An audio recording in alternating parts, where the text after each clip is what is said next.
Honorable assistance, bonjour. Permettez-moi de vous faire part de ce modeste travail intitulé Facteurs prédictifs des complications post-opératoires dans la chirurgie du cancer gastrique.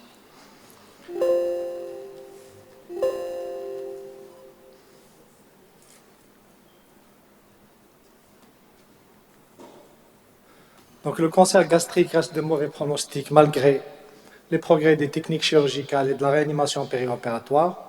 La morbidité chirurgicale est en nette augmentation atteignant les 63%, avec une mortalité allant de 1,7 à 11,4%.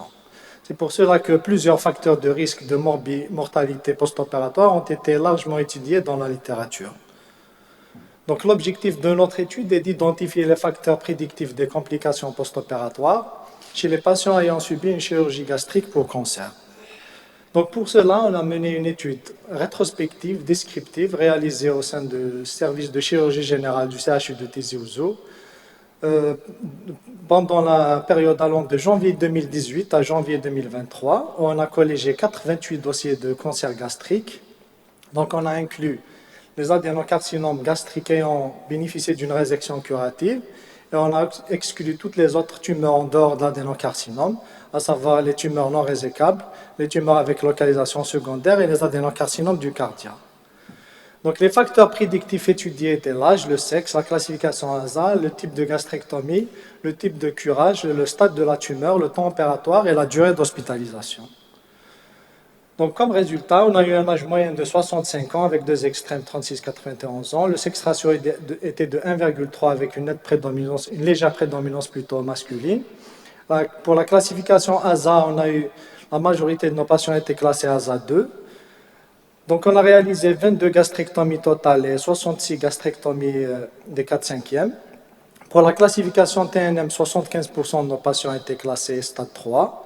Le temps opératoire était en moyenne de 3h20 minutes, allant de 3h jusqu'à 6h20 minutes. La durée moyenne de séjour était de 14 jours, donc avec deux extrêmes, 4 et 45 jours. Donc, comme résultat, la morbidité globale était de 13,6%, représentée essentiellement par les grades 1 et 2 selon Clavien Dindo.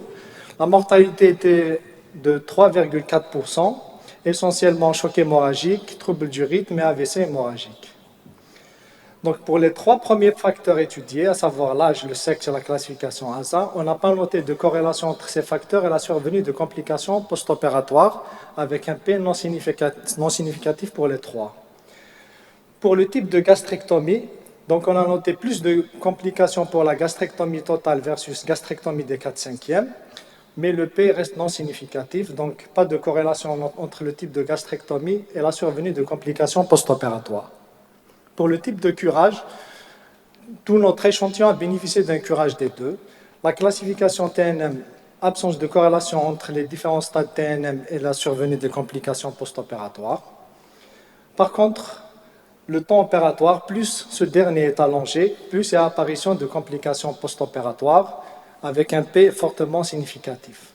Pareil pour la durée de séjour, plus la durée de séjour est élevée, plus il y a apparition de complications post-opératoires. En discussion, donc l'âge et le sexe ne constituent pas de facteurs prédictifs d'apparition de complications post-opératoires. Pour la classification ASA, dans notre série, il n'y a pas eu de corrélation entre la classification ASA et l'apparition de complications. Par contre, on a deux études, la Asongchin de 2014 et Mindogas, Centre européenne de 2021. Donc il y a une corrélation entre la classification ASA à partir de ASA 3 et l'apparition de complications post-opératoires. Pour la classification TNM, absence de corrélation entre les différents stades TNM et l'apparition de complications post-opératoires.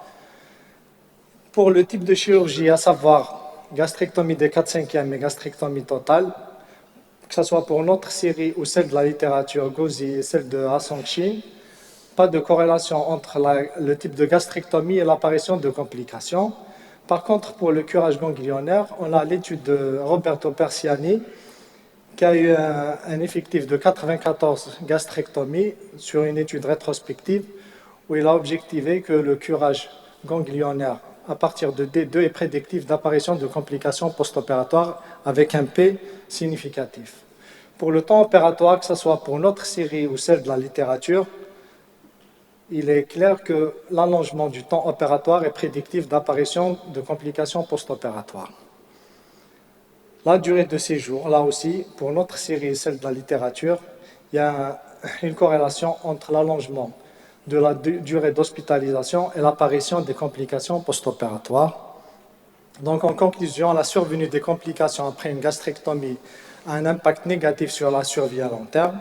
Nous retenons que la durée d'intervention et l'hospitalisation prolongée sont identifiés par notre étude comme des facteurs influençant la survenue des complications en partie modifiables et doivent être pris en compte dans la prise en charge de ces patients. Et je vous remercie.